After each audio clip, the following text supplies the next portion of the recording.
Chapter start होता है, chapter का नाम है बायोमोलिक्यूल्स। बायो मतलब बायोलॉजिकल, मॉलिक्यूल्स मतलब मॉलिक्यूल्स ऑब्वियसली, बायोलॉजिकल मतलब लिविंग ऑर्गेनिज्म, मतलब ऐसे ऐसे मॉलिक्यूल जो लिविंग ऑर्गेनिज्म में प्रेजेंट होते हैं उनको बायोमोलिक्यूल्स कहते हैं। अब जो बायोमोलिक्यूल्स होते हैं वो क्या करते हैं, ग्रोथ और मेंटेनेंस करते हैं बॉडी का, मतलब ग्रोथ रिपेयर, बॉडी में इन ग्रोथ कराना, मेंटेनेंस कराना, रिपेयर कराना, ये सारे काम कौन करता है, बायोमोलिक्यूल्स करते हैं। एग्जाम्पल अगर बायोमोलिक्यूल्स की बात करूँ तो carbohydrate, amino acid, protein, nucleic acid, vitamin.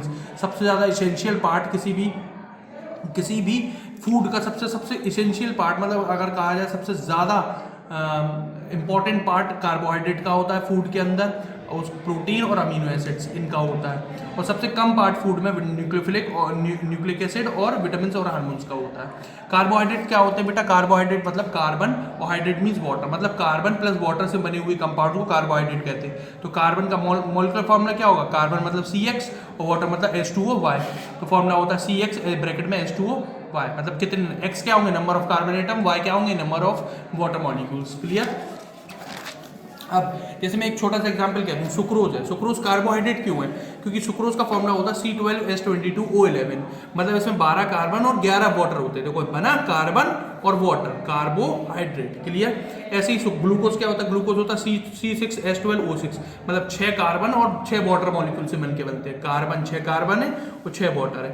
Fructose क्या होते हैं बेटा, C6H12O6, ये भी सेम फॉर्मूला है, 6 कार्बन 6 वाटर से मिलकर बनते हैं। कार्बोहाइड्रेट 3 प्रकार के होते हैं, मोनोसेक्राइड, डाइसेक्राइड, ओलिगोसेक्राइड, और आपके ओलिगोसेक्राइड डाइसेक्राइड के अंदर आते हैं, और पॉलीसेक्राइड्स। मोनोसेक्राइड्स क्या होते हैं बेटा, ऐसे कार्बोहाइड्रेट जो नॉन हाइड्रोलाइज हो, मतलब टूटे ही ना, जैसे ग्लूकोज, फ्रक्टोज, गैलेक्टोज, ये वाटर के प्रेजेंस में टूटते ही नहीं है, मतलब हाइड्रोलाइसिस करोगे in the presence of water तो ये ब्रेक डाउन नहीं होंगे। डाइसेक्राइड्स क्या है बेटा, जो 2 कार्बोहाइड्रेट में टूट जाए। ऐसे हाइड्रोलाइसिस होने पे 2 मोनोसेक्राइड, जैसे ग्लूकोज को पानी में हाइड्रोलाइज करोगे तो ग्लूकोज और फ्रक्टोज में टूटेंगे, लैक्टोज को पानी में हाइड्रोलाइज करोगे तो गैलेक्टोज और ग्लूकोज में टूटेंगे, माल्टोज को वाटर में हाइड्रोलाइज करोगे तो आपका ग्लूकोज और ग्लूकोज में टूटेंगे। ओलिगोसेक्राइड क्या है, जो 210 मोनोसेक्राइड में टूटे जब हाइड्रोलाइसिस करेंगे। पॉलीसेक्राइड क्या है, जो बहुत सारे मोनोसेक्राइड में टूटे वो पॉलीसेक्राइड। जैसे इसमें स्टार्च को वाटर में हाइड्रोलाइज करोगे तो नंबर ऑफ ग्लूकोज में टूटेगा, सेलुलोज को वाटर में हाइड्रोलाइज करोगे तो नंबर ऑफ ग्लूकोज में टूटेगा, ग्लाइकोजन को वाटर में हाइड्रोलाइज करोगे तो नंबर ऑफ ग्लूकोज में टूटेगा। अब हमें प्रिपरेशन ऑफ ग्लूकोज पढ़ना है। प्रिपरेशन ऑफ ग्लूकोज का मतलब क्या है बेटा, कि ग्लूकोज बनाना है हमें, स्टार्च से बनता है। स्टार्च का फॉर्मूला होता है C6H10O5 ब्रैकेट में N, मतलब ये वाला फॉर्मूला, ये ग्रुप N नंबर, N मतलब नंबर ऑफ C6H10O5 होते हैं जो स्टार्च का फॉर्मेशन करते हैं। जब पानी में हाइड्रोलाइज करोगे तो जितना N नंबर जे लोगे उतना ही N नंबर जे लोगे, जैसे यहाँ 10 लिए तो यहाँ 10 लोगे। तो क्या होता है बेटा, ये आपका क्या होता है, स्टार्च वाटर में हाइड्रोलाइज करने पे 6 कार्बन है, 10 हाइड्रोजन और 2 हाइड्रोजन, कितने हुए 12 हाइड्रोजन, 5 ऑक्सीजन और 1 ऑक्सीजन, 6 ऑक्सीजन। तो मतलब क्या बन जाता है NC6H12O6, C6H12O6, मतलब स्टार्च वाटर में हाइड्रोलाइज करने पे नंबर ऑफ ग्लूकोज में टूट जाते हैं। सुक्रोज क्या है बेटा, सुक्रोज है C12H22O11, वाटर में हाइड्रोलाइज करोगे सुक्रोज को तो ग्लूकोज और फ्रक्टोज में टूट गया। तो 12 कार्बन है, 6 और 6 में टूट गया, 22 और 2 24 हाइड्रोजन है, 12 और 12 में टूट गया, और 11 और 1 जे 12, तो 6 और 6 में टूट गया। ठीक है। ग्लूकोज क्या होता है, ग्लूकोज का फॉर्मूला होता है C6H12O6, फ्रक्टोज का फॉर्मूला C6H12O6, मतलब दोनों का फॉर्मूला सेम है। तो क्या चेंजेस है, तो याद रखिएगा, ग्लूकोज का जो स्ट्रक्चर बनाते हैं वो आता है CHO, CHOH का होल 4 CH2OH। इसका मतलब क्या, पहला CHO है, फिर आगे के जो 4 है वो CHOH है, मतलब एक कार्बन पे H लगा और OH लगा, ऐसे कितने कार्बन है, 4, और लास्ट वाला जो कार्बन है वो CH2OH होगा। सीधी सीधी बात, एक कार्बन CHO है, 4 कार्बन है CHOH, तो 5 हो गए कार्बन पूरी मिला के, और एक है CH2OH, कितने होगा, 6 कार्बन। यहाँ पे डिफरेंस क्या होता है बेटा, जो फ्रक्टोज है, फ्रक्टोज के स्ट्रक्चर में क्या होता है बेटा, कीटोन में पहला कार्बन होता है CH2OH, आखिरी कार्बन भी CH2OH, और सेकंड कार्बन होता है CO ग्रुप, कीटोन ग्रुप, और बचे हुए 3 कार्बन क्या होते हैं, CHOH।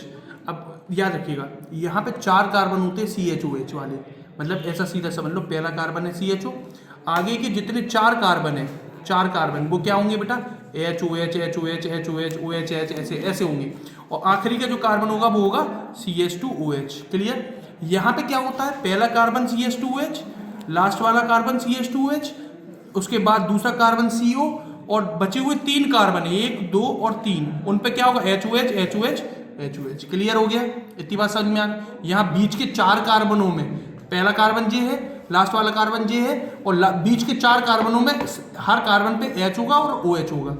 तो यहाँ पे पहला कार्बन CH2H, लास्ट वाला कार्बन CH2H, दूसरा वाला कीटोन CO ग्रुप, और बचे हुए 3 कार्बन, हर कार्बन पे HOH। क्लियर हो गया?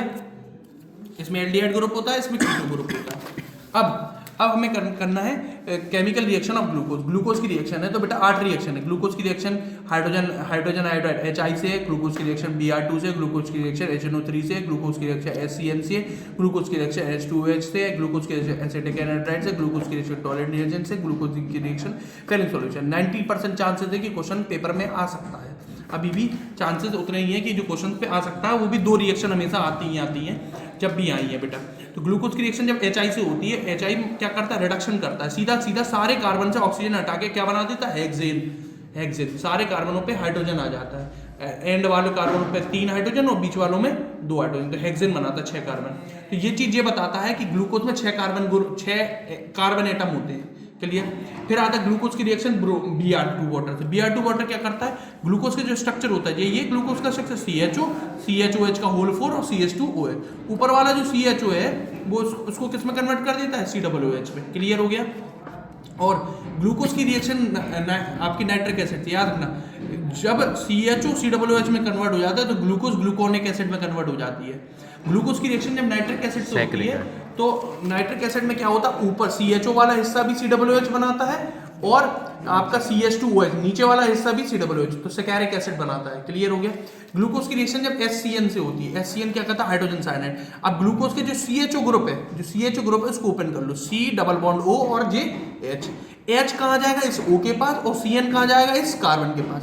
तो C पे जाता है CN, C पे गया CN, और O के पास गया H, तो OH, और जब H पहले से था तो H पहले से, बाकी सब कॉपी है। CHOH का होल 4, CHOH का होल 4, CH2OH, CH2।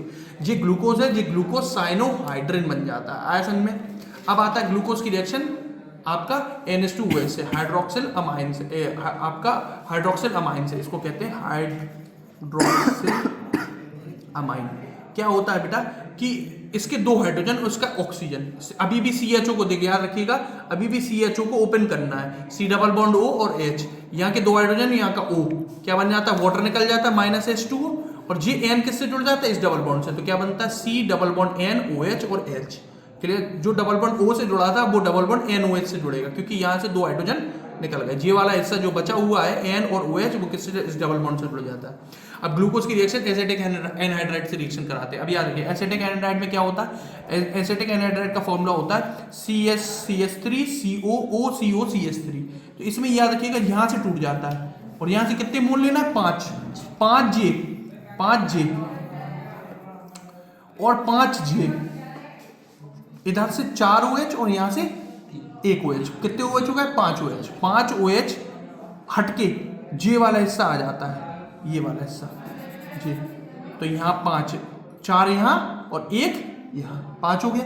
अब बचा J5, और यहाँ से OH और OH 5 OH, तो मतलब J5, ये लिख दिए 5, और J5 OH, यहाँ से जो 4 और 1 J5 OH लिख रहे वो J, पूरे मिलके क्या बनाते हैं, 5 CH3 COOH। मैं एक बार फिर रिपीट कर रहा हूँ कि यहाँ पे 4 OH और यहाँ 1 OH और 5 OH हो गए, और यहाँ पे एसिटिक एनहाइड्राइड यहाँ से टूट जाता है, तो यहाँ के जो 5 हैं, ये 5 इन OH की जगह आएंगे, तो 4 तो यहाँ आएंगे और 1 यहाँ आएगा, और ऐसे ही आएंगे। देखो बेटा, ये वाला O से जुड़ेगा, ये वाला है, तो देखो OCOCH3 आया, OCOCH3, 4 यहाँ और 1 यहाँ। अब बचा क्या, J5 बचा, और J5 OH, 4 OH और 1 J5 OH क्या बनाएंगे, 5 CH3 COOH। क्लियर? अब आता है बेटा ग्लूकोज की रिएक्शन टॉलरेंट रिएजेंट से। टॉलरेंट रिएजेंट क्या होता है, टॉलरेंट रिएजेंट का फॉर्मूला होता है AgNH3 का होल टू ब्रैकेट में OH। इसमें क्या होता है बेटा, जैसे ही तुम ग्लूकोज की रिएक्शन करते हो, जो CHO किस में कन्वर्ट हो जाता है, COOH में, तो ये भी ग्लूकोनिक एसिड होता है, ये आपस में टूट जाता है, तो Ag अलग होता है जो सिल्वर मिनरल देता है, NH3 गैस अलग हो जाती है, और OH वाटर बना देता है। क्लियर हो गया? ऐसे ग्लूकोज की रिएक्शन जब फेलिंग सॉल्यूशन से करते हैं तो CH किस में कन्वर्ट होता है, COOH में। फेलिंग सॉल्यूशन को शॉर्ट में ऐसे लिखते हैं, Cu+2 OH-1। इसको ब्लू सॉल्यूशन होता है बेटा।